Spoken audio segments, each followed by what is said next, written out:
这是 Honda RS150的 engine， 车主反映有异响，过来找我们检查。我们拆出来检查的时候，发现是 balancer 这个 bearing 磨损导致的。bearing 磨损会导致左右摇晃和走位。如果 bearing 爆，会和 clamshell 相撞。如果相撞卡住，它里面的 casing 这里它就会裂开来，严重的话会整个报废。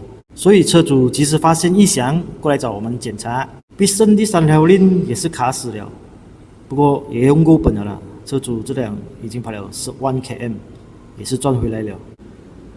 所以换一整套的 block， 还有 piston。clamshell 一整套换 ，balancer 也是换 ，timing 链也是换 ，bearing 这些全部换。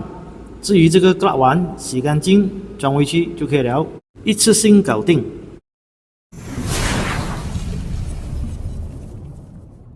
Thomas 哥收不到。